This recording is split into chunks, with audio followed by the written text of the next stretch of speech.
స్తోత్రాల కృతజ్ఞతాస్తుతులు చెల్లిస్తున్నాం.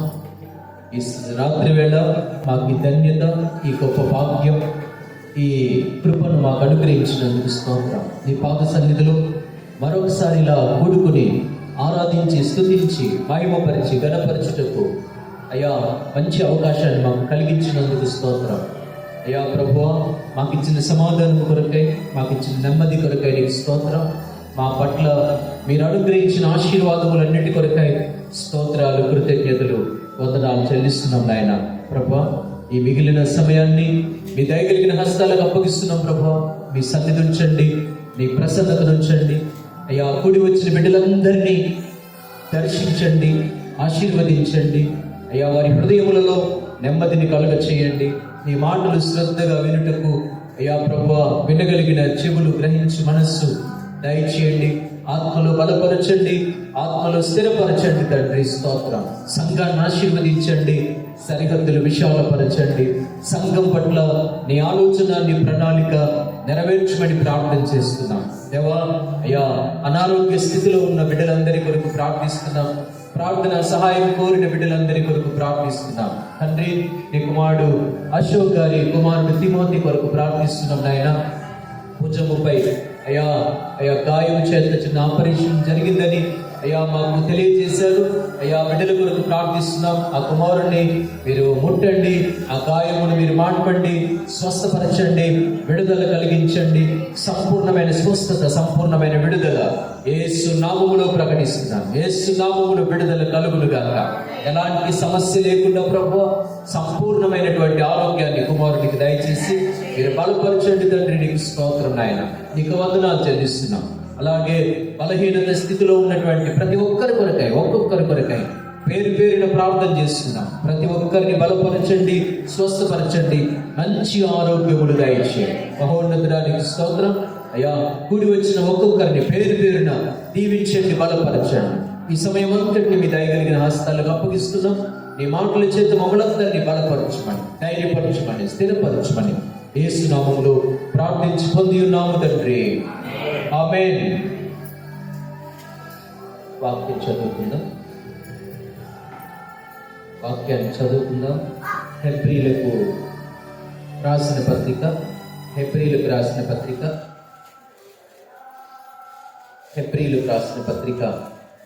1వ అధ్యాయం 14వ వచనాన్ని చదువుతాం. 1వ అధ్యాయం 14వ వచనం. వీరందరూ రక్షణయను స్వాస్థ్యము పొందబోవు వారికి పరిచారము చేయుటకై పంపబడిన సేవకులైన ఆత్మలు కారా. ఆమేన్. హల్లెలూయా. స్తోత్రం. హల్లెలూయా. ఈ మాటలో దేవుని యొక్క ఉద్దేశం మనకి కనబడుతుంది. మనుషులను దేవుడు ఎంత ప్రేమించాడో అర్థమవుతుంది. మనుషులనట దేవుడు దేవదూతల కంటే ఎక్కువగా ప్రేమించాడట. మనుషులను దేవదూతల కంటే ఎక్కువగా ప్రేమించాడట. స్తోత్రం. హల్లెలూయా. అయితే దేవదూతల గురించి ఆయన చెబుతున్న మాట వీరందరూ అని రాయబడి ఉంది కదా. వీరందరూ అంటే ఎవరు? దేవదూతలు. వీరందరూ అంటే దేవదూతలు, దూతలు. మన గాబ్రియల్ దేవదూత కావచ్చు, మిఖాయేల్ కావచ్చు, ఇలా చాలా మంది దేవదూతలు ఉన్నారు కదా.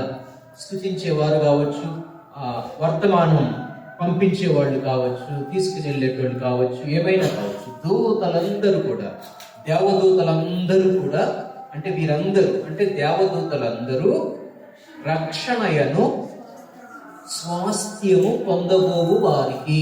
హల్లెలూయా. అంటే మనం అందరం ఏం పొందబోతున్నాం అంటే మనము రక్షణను పొందబోతున్నాం. రక్షణయను స్వాస్థ్యము. హల్లెలూయా. కుమారులు యెహోవాను గ్రహించు స్వాస్థ్యం అని అంటారు కదా.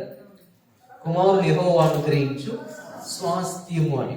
కానీ ప్రభువు మనకిచ్చినటువంటి స్వాస్థ్యం ఏంటంట? రక్షణ. రక్షణయను స్వాస్థ్యము పొందబోవు వారికి అంటే మనందరం కూడా ఏం పొందడానికి సిద్ధంగా ఉన్నాం?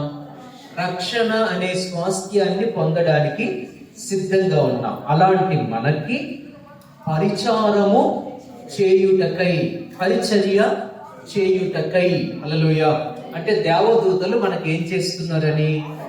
పరిచర్య, పని చేస్తున్నారట, పని జరిగిస్తున్నారట. మన పట్ల దేవుడు దూతలను పెట్టాడంట మనకు పరిచర్య చేయడానికి. హల్లెలూయా. ప్రభువారి గురించి కూడా రాయబడిన మాట ఏంటంటే, మనుష్య కుమారుడు పరిచారము చేయించుకున్నట్టుకు రాలేదు కానీ పరిచర్య చేయుటకును అనేకులకు ప్రతిగా తన ప్రాణమును అర్పించడానికి, క్రయధనముగా ఇవ్వడానికి వచ్చాడని మార్కు సువార్త 10వ అధ్యాయం 45వ వచనంలో రాయబడింది. హల్లెలూయా. అంటే యేసు ప్రభు వారు కూడా మనుషులకు పరిచర్య చేయడానికి వచ్చాడట. అలాగే దేవదూతలు కూడా మన కొరకు ఎందుకు నియమించబడ్డారు? పరిచర్య చేయడానికి నియమించబడ్డారు. హల్లెలూయా. యోహాను సువార్త 1వ అధ్యాయం చివరి వచనంలో దేవదూతలట మనుష్య కుమారునికి పైగా ఎక్కుచు దిగుచు ఉండిరి అని రాయబడింది కదా. 1వ అధ్యాయం 51వ వచనం అనుకుంటా, చివరి వచనం. మరియు ఆయన ఆకాశము తెరవబడుటయు దేవుని దూతలు, హల్లెలూయా, ఎవరండి? దేవుని దూతలు మనుష్య కుమారునికి పైగా అనగా శిలువ మీద ఎక్కుట దిగడం. దేవదూతలు ఎక్కుతున్నారట, దిగుతున్నారట. ఏం పని చేస్తున్నారు వాళ్ళు? ఎక్కుచు దిగుచు పరిచర్య. ఎవరికి పరిచర్య? మొక్కలక, జంతువులక, పక్షులక, చేపలక? ఎవరికి పరిచర్య? మనకు పరిచర్య. అంటే రక్షణ అనే స్వాస్థ్యాన్ని పొందబో వారికి పరిచర్య చేయడానికి దేవదూతలు ఎక్కుతున్నారట, దిగుతున్నారట. అదే పని దేవునికి మనకు మధ్యలో వాళ్ళు ఎక్కుతున్నారు, దిగుతున్నారు. స్తోత్రం, హల్లెలూయా. ఎంత కాపుదలు ఇచ్చాడు చూడండి దేవుడు. ఎంత అంటే ఎంత బలమైనటువంటి కాపుదల, ప్రొటెక్షన్ అంటాం కదా. మన చుట్టూ దూతలను ఆయన తోడుగా, అందుకనే ఇక్కడి నుంచి దుమికేసాయి. దేవదూతలు వచ్చి నిన్ను పాదములకు రాయి తగులకుండా పట్టుకుంటారని 91 కీర్తనలో రాయబడింది. వారు తమ చేతుల మీద నిన్ను ఎత్తి పట్టుకుంటారు అని రాయబడింది. హల్లెలూయా. దూతల పరివారాన్ని దేవుడు మనకి కాపుదలగా ఇచ్చాడు. అంటే ఎంత ప్రణాళిక మన మీద ఆయన కలిగి ఉన్నాడో, ఎంత ఉద్దేశాన్ని ఆయన కలిగి ఉన్నాడో. హల్లెలూయా. ఈ రోజున మనం కాపాడబడుతున్నాం, ఈ రోజున మనం క్షేమంగా ఉండగలిగాం, ఈ రోజున మనం ఎక్కడికి వెళ్ళినా మన చుట్టూ కాపుదల ఉంది. కారణం ఏంటంటే ఆయన దూతల పరివారమును దేవుడు మనకి తోడుగా ఉంచాడు. ఏ సమయాల్లో ఆయన మనకు తోడుగా ఉంటున్నాడు, ఏ సమయాల్లో ఆయన కాపుదల మనకు ఉంచుతున్నాడు. హల్లెలూయా. ప్రతి పరిస్థితిలో దేవదూతలు మనకు తోడుగా ఉంటారట. ప్రతి పరిస్థితిలో దేవుని దూతలు మన ప్రక్కన నిలవబడతారట. హల్లెలూయా. యేసు ప్రభు వారు ఒక రోజున, నిన్న గుర్తు చేసుకున్నాం కదా, యేసు ప్రభు వారు ఆయన గెత్సెమనే తోటకు వెళ్ళి ఆయన ప్రార్థన చేశారు కదా. ఏమని? సాధ్యమైతే ఈ గిన్నె నా యొద్ద నుండి తొలగించేటట్టు చేయి ప్రభువా. ఆయన అంగలార్చుకుంటూ ప్రార్థన చేసేటట. ఆ శ్రమను చూసి, ఆ బాధను చూసి ఆయన కృంగిపోయాడట. ఎంత భయంకర మానవ. ఒక విషయాన్ని గుర్తుపెట్టుకోవాలి, ఆయన సంపూర్ణమైన మానవుడు, సంపూర్ణమైన దేవుడు. హల్లెలూయా. దైవత్వానికి వస్తే ఆయన సంపూర్ణమైన దైవత్వం ఆయన లోపల, మానవ రూపంలోనికి వస్తే సంపూర్ణమైనటువంటి మానవత్వం ఆయన లోపల ఉంది. హల్లెలూయా. మనలా అలసిపోతాడు, మనలా ఆకలి పడతాడు, మనలా ఆయన బాధపడతాడు, మనలా కృంగిపోతాడు. అలాగే దేవునిలోనికి వస్తే సంపూర్ణమైనటువంటి దైవత్వం ఆయన లోపల ఉంది. హల్లెలూయా. కృంగిపోయి తన శిష్యులకు చెబుతున్నాడు, నేను ఇక్కడ ప్రార్థన చేస్తాను, కొంచెం దూరం వెళ్ళి ప్రార్థన చేస్తాను, మీరు కూడా ఇక్కడ నుండి ప్రార్థన చేయండి. ఆయన ప్రార్థన చేస్తున్నప్పుడట, ఏడ్చుకుంటూ దుఃఖంతో ప్రార్థన చేస్తున్నప్పుడు కృంగిపోయినటువంటి పరిస్థితులకు వచ్చేసాడట. అంటే బలహీన పడిపోయాడట. ఆయన శ్రమను బట్టి బలహీన పడిపోయాడట. అలాంటి సమయంలో ఒకసారి లూకా సువార్త 22వ అధ్యాయం, లూకా సువార్త 22వ అధ్యాయం ఒకసారి చదువుదాం. ఆ మాట మనకు తెలిసిన మాటే. లూకా సువార్త 22వ అధ్యాయం 43వ వచనం. తండ్రి 22:43 అప్పుడు పరలోకము నుండి ఎప్పుడు ఈయన ఇలా ప్రార్థన చేస్తూ కృంగిపోయాడు కదా, ఆ శ్రమను బట్టి వచ్చిన పరిస్థితిని బట్టి ఆయన కృంగిపోయాడు కదా, ఆ కృంగిపోయిన సమయంలో అప్పుడు పరలోకము నుండి, ఇప్పుడు మనకు అర్థమవుతుందా, పరలోకమునకు ఎక్కుచు అంటే దేవదూతలు ఆయన ఎక్కుతున్నారు దిగుతున్నారట. ఎవరి కోసం దిగుతున్నారు, ఎవరి కోసం ఎక్కుతున్నారు? మన కొరకే. భూమి మీద నివసిస్తున్నటువంటి తన బిడ్డలైనటువంటి మన కొరకు దేవదూతలు ఏం చేస్తున్నారట? ఎక్కుతున్నారట, దిగుతున్నారట. హల్లెలూయా. ఇక్కడ ప్రభు వారికి బాధ ఎప్పుడైతే కలిగిందో, ఆయాసం ఎప్పుడైతే కలిగిందో, కృంగుదల ఎప్పుడైతే కలిగిందో, వెంటనే పరలోకము నుండి ఒక దేవదూత కిందికి దిగొచ్చేసాడు. హల్లెలూయా.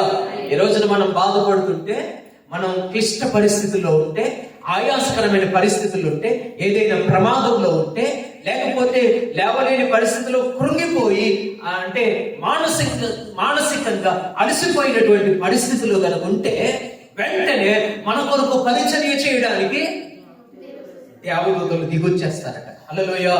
ప్రభువు వారు సంపూర్ణమైన మానవుడిగా ఉన్నాడు కనుక ఆయనను బలపరచడానికి పరలోకము నుండి ఒక దేవదూత దిగి వచ్చి ఆయనకు కనబడి ఆయనను బలపరచెను. హల్లెలూయా. ప్రభువు వారిని ఒక దేవదూత ఏం చేసిందట? బలపరిచిందట. అంటే బలహీన స్థితిలో దేవదూతలు ఏం చేస్తారు మనల్ని? అంటే ఈ రోజున మనం ఒక ధైర్యంతో వెళ్ళాలి. ఏమని? ఏ పరిస్థితిలో నేనున్నా నా కోసం దేవదూతలు దిగొచ్చి నా కోసం పరిచర్య చేస్తారు, నన్ను బలపరుస్తారు. దేవదూతలు నాకుండగా నేను కృంగిపోను, నేను బలహీన పరచబడను.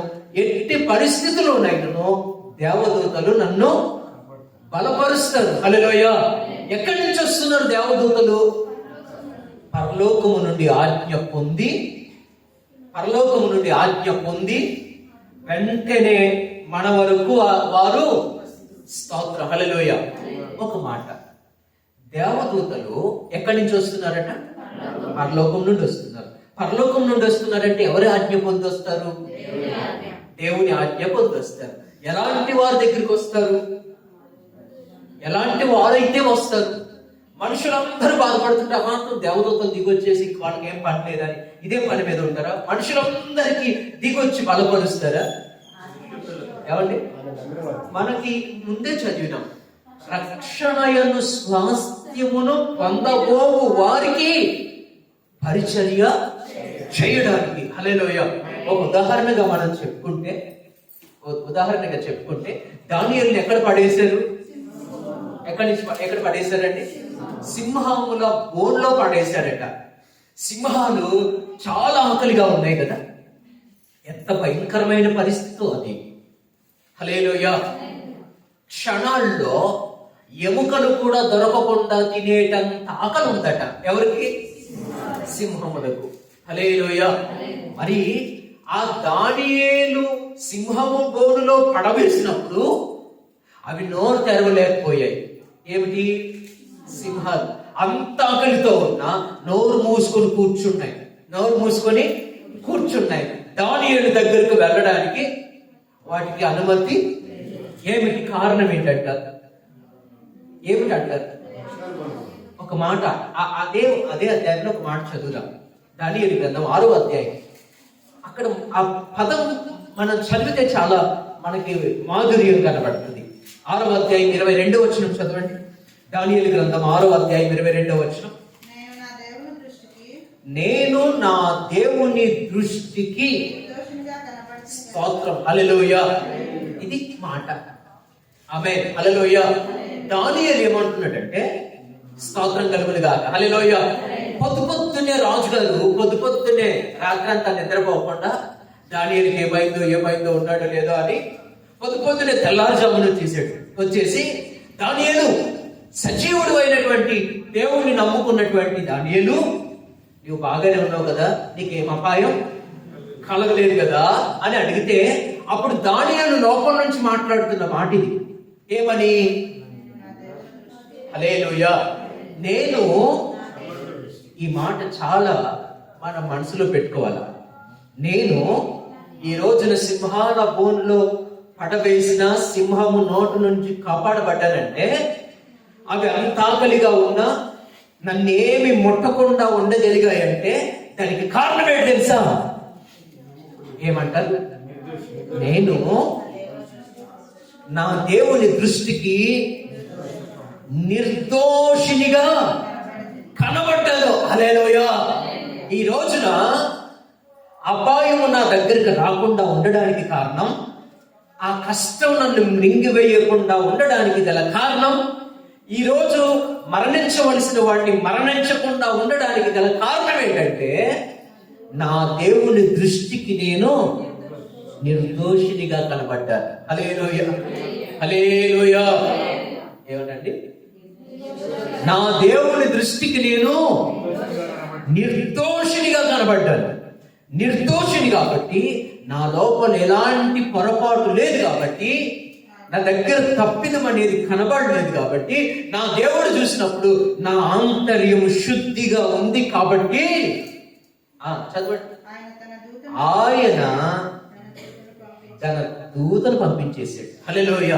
అంటే దూతలను పంపించేది ఎవరు? ఎవరండి? దూతను పంపించేది ఎవరు? ఎప్పుడు పంపిస్తాడట? ఏమండి?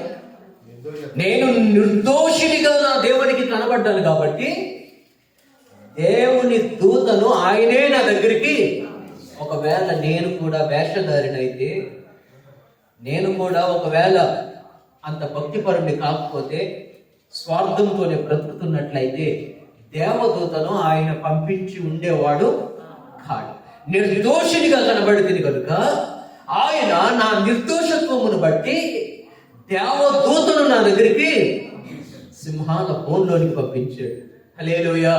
బోన్లోనికి పంపించాడు. ఆ దేవదూత ఏం చేసిందట?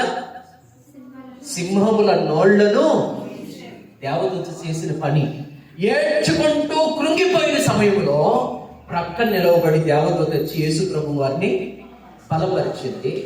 మరణించే సమయంలో, మరణానికి అప్పగించబడినటువంటి పరిస్థితుల్లో దానియేలుకు మరణమును తప్పించడానికి దేవుని చేత పంపబడిన దూత ఆయన ప్రాణాన్ని కాపాడింది. హల్లెలూయా. స్తోత్రం చెప్పండి ఒకసారి. హల్లెలూయా. అంటే మనకున్న ధైర్యం ఏంటంటారు? పాట, దేవదూతలకు లేని భాగ్యాన్ని దేవుడు మనకి ఇచ్చాడు. దేవదూతల పని ఏంటంటే మనకు పరిచర్య. యేసన్న గారి పాట, అప్పటి పాట, ఆనంద యాత్ర. ఇది ఆత్మీయ. మొదటి చరణం ఏంటంటారు? రెండవ చరణమా? రెండవ చరణం ఆనంద యాత్ర పాటలో రెండవ చరణం. రాత్రియు పాదములకు రాయి తగులాకుండా, రాత్రియు పాదములకు రాయి తగులాకుండా, మనకు పరిచర్య చేయుట కొరకై, మనకు పరిచర్య చేయుట కొరకై దేవదూతలు మనకుండగా, దేవదూతలు మనకుండగా. హల్లెలూయా. ప్రభు మాట్లాడుతున్న మాట, మనకు పరిచర్య చేయడానికి దేవదూతలు. దానియేలు ఎప్పుడైతే మరణమునకు అప్పగించబడ్డాడో, ఆ పరిస్థితుల్లో సింహముల నోళ్లను మూయించడానికి దేవుని చేత ఒక దూత పంపబడ్డాడు. హల్లెలూయా. అంటే మన చుట్టూ దూతలు కావలి ఉండి వారిని రక్షించును అని వాక్యం చెబుతుంది. ఆమేన్. హల్లెలూయా. ఒక వాక్య భాగాన్ని గుర్తు చేసి ఈ వాక్యాన్ని నేను ముగిస్తాను. మొట్టమొదటిగా ఏమనంటే, ఆ కాలంలో, ఆది అపోస్తలుల కాలంలో యాకోబును చంపించేశాడు హేరోదు. ఎవరండి? హేరోదు యాకోబును చంపించేశాడు. ఆది అపోస్తలుల మొదటి పరిచర్య దినాల్లో యాకోబును చంపేశాడు. ఈరోజు చంపేసిన తర్వాత ఎవరున్నారు? పరిచర్య చేస్తున్నటువంటి వారి గుంపులో ఎవరున్నారండి? పేతురు గారు ఉన్నారు. పేతురు గారు పరిచర్య చేస్తున్నారు. పేతురు గారు వాక్యం అందిస్తే 3000 మంది ఒకే ప్రసంగానికి రక్షింపబడ్డారు. హల్లెలూయా. అలాంటి ఆ పరిస్థితుల్లో ఆ రాత్రి పేతురు గారు కట్టబడ్డారు. ఉదయం తెల్లవారితే ఎవరు చనిపోతారు? పేతురు గారు చనిపోతారు. పేతురు గారిని చంపేస్తారు. తెల్లవారితే పేతురు గారిని చంపేస్తారు. పేతురు గారిని చంపడానికి పేతురు గారిని తీసుకువెళ్ళి జైల్లో పెట్టి కాళ్ళకు చేతులకు సంకెళ్ళు వేసి ఒక రూములో బంధించేశారు. చెరసాలలో ఆయనను బంధించేశారు. హల్లెలూయా. అది విప్పడానికి ఏ మనిషికి సాధ్యం కాదు. హల్లెలూయా. ఆ సంకెళ్ళు విడిపించబడడానికి పేతురు వలన కూడా సాధ్యము కాదు. ఎవరు కూడా దానిని విప్పి పేతురును విడిపించి తీసుకుని వచ్చేటటువంటి సామర్థ్యం ఎవరికి లేదు. అలాంటి పరిస్థితుల్లో పేతురు ఒక్కడు లోపల ఉన్నాడు. పేతురు కదలడానికి లేదు. కాళ్లకు బండలు ఉన్నాయి, చేతులకు సంఖ్యలు ఉన్నాయి, అటు ఇటు కదలడానికి లేదు. పేతురు ఒక్కడు అలాగే చీకటి కోటంలో ఉన్నాడు. హల్లెలూయా. ఇప్పుడు అతడు విడిపించబడాలా? తెల్లవారితే అతడు మరణానికి అప్పగించబడతాడు. అతడు బయటికి రావాలా? ఇప్పుడు దేవుడు కార్యం జరిగిస్తే తప్ప అతడు బయటికి రాలేడు. హల్లెలూయా. ఇప్పుడు ఎవరు విడిపించాలి? ఎవరు తీసుకురావాలి పేతురును? ఆ స్థలానికి వెళ్ళడానికి ఎవరికి ఆ అనుకూలత ఉంది? ఒక మనిషి లోపలికి వెళ్ళగలడా? ఎన్నో దాటుకుని వెళ్ళాలి. లోపలికి వెళ్ళాలంటే ఎన్నో కంచెలు ఉన్నాయి. వీధి దాటుకుని వెళ్ళాలి, గేటు దాటుకుని వెళ్ళాలి, ఇనుపదు గడియలు దాటుకుని వెళ్ళాలి. ఆ చెరసాల ఆ గేట్లు దాటుకుని లోపలికి వెళ్ళాలా? సైనికులు, ఎక్కడో సైనికులు, అక్కడ సైనికులు, అందరినీ దాటుకుని వెళ్ళాలా? ఏ మనిషి వెళ్ళగలడు? ఎంతమంది వెళ్ళి ఆ పేతురును బయటికి తీసుకురాగలరు? అపోస్తలుల కార్యములు ఒకసారి చదువుదాం. అపోస్తలుల కార్యములు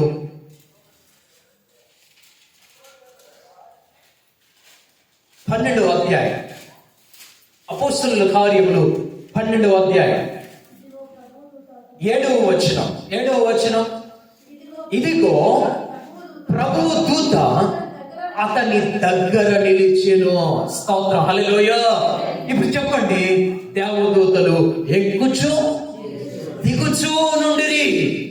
ఎవరి కొరకు ఎక్కుతున్నారు? ఎవరి కొరకు దిగుతున్నారు? వాళ్ళు ఎవరి కొరకు? వీళ్ళు పరిచయం చేసేది ఎవరి కొరకు? ఎంత కష్టపడేది ఎవరి కొరకు? రాత్రి పగలు దేవదూతలు ఎంత కష్టపడుతున్నారు. ఎవరి కొరకు కష్టపడుతున్నారు వీళ్ళు? హల్లెలూయా. ఎవరి కొరకు అంటండి? తన బిడ్డల కొరకు, రక్షణయను స్వాస్థ్యము పొందవు వారికి పరిచర్య చేయడానికి, ఆయన దృష్టికి నిర్దోషులుగా ఎవరైతే కనబడుతున్నారో వాళ్ళకి పరిచర్య చేయడానికి దేవదూతలు రాత్రి పగలు ప్రయాణం చేస్తూనే ఉన్నారు. హల్లెలూయా. ఆ దేవదూతలు నీటిలోకి వెళ్ళగలరు, అగ్నిలోనికి వెళ్ళగలరు, లోపల బంధింపబడిన చీకటి కొట్టంలోనికి కూడా వెళ్ళగలరు. హల్లెలూయా. ప్రభువు దూత ఇలాంటి క్లిష్ట పరిస్థితుల్లో పేతురు ఒక్కడు చెరసాలలో బంధింపబడి ఉన్నప్పుడు ఎవరు నిలవబడ్డారంటే పక్కన? ఇదిగో ప్రభువు దూత అతని దగ్గర నిలిచెను. ఒక మంచి స్తోత్రం చెబుదాం. హల్లెలూయా. ఒక్కరము ఉన్నప్పుడు మన ప్రక్కన ఎవరు నిలవబడతారు? ప్రభువు దూత నిలవబడతాడు. నిస్సహాయ స్థితిలో ఉన్నప్పుడు, సహాయం చేసేవారు ఎవరు లేనప్పుడు, అండ ఎవరు ఆదుకునేవారు లేనప్పుడు మన ప్రక్కన నిలవబడేది ఎవరు? దేవదూత ఆయన ప్రక్కన నిలవబడిందట. హల్లెలూయా. ప్రక్కన నిలిచెను. చదువురా. అతడు నుండిన గదిలో, అంటే అంతవరకు కనీసం వెలుగు కూడా ఆ గదిలో, అంత చీకటి అయిపోయింది. ఏం జరుగుతుందో కూడా ఆయనకు తెలియదు. ఎప్పుడైతే ప్రభు దూత ఆయన ప్రక్కన నిలవబడ్డాడో ఆ గదంతా కూడా ఎలా మార్చబడ్డది? స్తోత్రం. హల్లెలూయా. వెంటనే దేవదూత పేతురును లేపి త్వరగా లెమ్మో, హల్లెలూయా, నిన్ను విడిపించడానికి వచ్చాడు. పరలోకము నుండి ప్రభువు నిన్ను విడిపించడానికి నన్ను ఇక్కడికి పంపించాడు. త్వరగా లే. ఆమేన్, హల్లెలూయా. ఇది ఏ మనిషి వలనైనా సాధ్యమవుతుందంటారా? ఈ రోజున దేవుడు మనకిచ్చినటువంటి సంరక్షణ ఎంత గొప్పదో చూడండి. దేవుడు మనకిచ్చినటువంటి కాపుదల ఎంత శ్రేష్టమైందో చూద్దాం. హల్లెలూయా. ఎందుకున్నారంటే దేవదూతలు రక్షణయను స్వాస్థ్యము పొందు వారికి పరిచారకులుగా ఉన్నారు. తర్వాత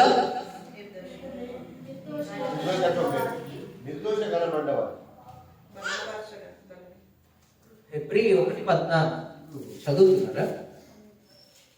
స్తోత్రం, హల్లెలూయా. హెబ్రీ 1:14 స్తోత్రం, హల్లెలూయా. రక్షణయను స్వాస్థ్యము పొందబోవు వారికి పరిచారము చేయుటకై పంపబడిన సేవకులు. హల్లెలూయా. ఎవరట? సేవకులు. ఎవరికి సేవ చేయడానికి? మనిషికి. నన్ను ప్రేమించి, మనల్ని ప్రేమించి మనకు సేవకులను దేవుడు ఏర్పాటు చేశాడు. ఆ సేవకులను ఆత్మల రూపంలో మన మధ్య ఉంచాడు. హల్లెలూయా. ఇప్పుడు మన మధ్యలో సంచారం చేస్తున్నది ఏమిటి? దూతల సంచారం. ఆమేన్, హల్లెలూయా. దేవదూతలు మన మధ్యలో సంచారము. ఏ పరిస్థితిలో ఉన్నా, ఏ కష్టంలో ఉన్నా, ఏ ఆపదలో ఉన్నా, ఎలాంటి సహాయం లేకుండా ఇక నాకు ఇక్కడ సహాయం దొరకదు అలాంటి పరిస్థితిలో ఉన్నా, ఇక నేను చచ్చిపోతాను అనే పరిస్థితిలో ఉన్నా, దేవదూతలు మనకు తోడుగా ప్రభు నియమించాడు. హల్లెలూయా. వాళ్ళు ఎక్కుతానే ఉన్నారు, దిగుతానే ఉన్నారు. మనం ఎక్కడున్నా వాళ్ళు వెళ్తున్నారు, వస్తున్నారు. మన కోసం ప్రభువే పంపిస్తున్నాడు. హల్లెలూయా, హల్లెలూయా.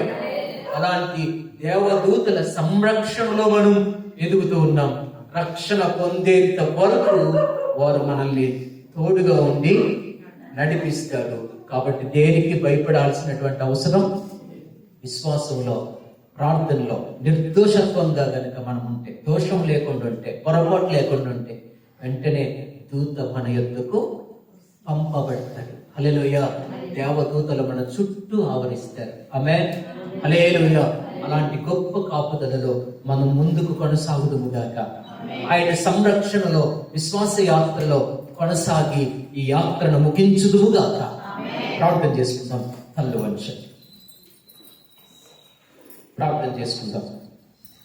స్తోత్రమయ్యా, కృపగల దేవానికి స్తోత్రాలు. దేవానికి వందనాలు చెల్లిస్తున్నాను. సర్వాధికారి మీకు స్తోత్రాలు నాయన. స్తోత్రాలయ్యా. కృతజ్ఞతాస్తుతులు మీకే చెల్లును గాక. కృతజ్ఞతాస్తుతులు మీకే చెల్లును గాక. స్తోత్రం. సంపత్ గారు, రాజ్ కుమార్ గారు ప్రార్థన చేస్తారు. వాక్యం ఫలించినట్లుగా సంపత్ గారు, రాజ్ కుమార్ గారు ప్రార్థన చేస్తారు.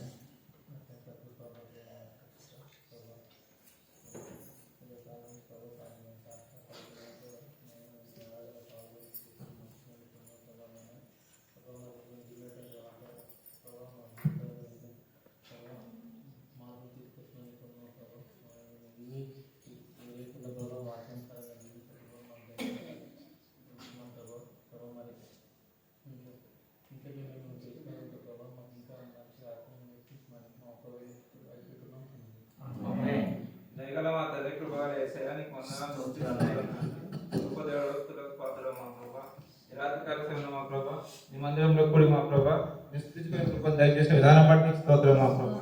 నీ దాసుదారు మా ప్రభా విధమైన వాక్యాన్ని బట్టి స్తోత్రం మా ప్రభా. మా ప్రభా దానియాలకు తోడున్న విధానం బట్టి స్తోత్రం మా ప్రభా. మీరు మాకు తోడున్న విధానం బట్టి వందనాలు మా ప్రభా. నీకు వందనాలు ఎస్సయ్య. ప్రభు చెప్పబోయే వాక్యాన్ని బట్టి స్తోత్రం. ఇక మా ప్రభా మేము నిమ్మలు వేసుకొని అది జ్ఞాపకం వచ్చే కృపను మాకు దయచేస్తున్నందుకు స్తోత్రం మా ప్రభా. నీకు వందనాలు మా ప్రభా.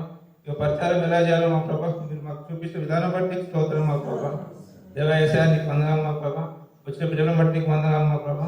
వాళ్ళ కోరికల నిమిత్తం మా ప్రభా, ఒక దేవులను మా ప్రభా వాళ్ళకు ఇచ్చిన విధానం బట్టి నీకు వందనాలు మా ప్రభా. దేవాయసా నీకు స్తోత్రం మా ప్రభా. ఆశకుల పరిచయ చేయడం మా ప్రభా.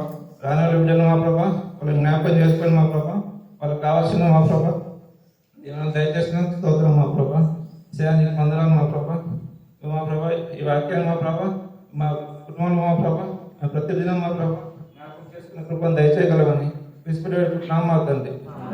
పరలోకమందున్న మా తండ్రి, నీ నామం పరిశుద్ధపరచబడును గాక, నీ రాజ్యం వచ్చును గాక, నీ చిత్తం పరలోకమందు ఎలాగో అలాగే భూమి మీద నెరవేరును గాక.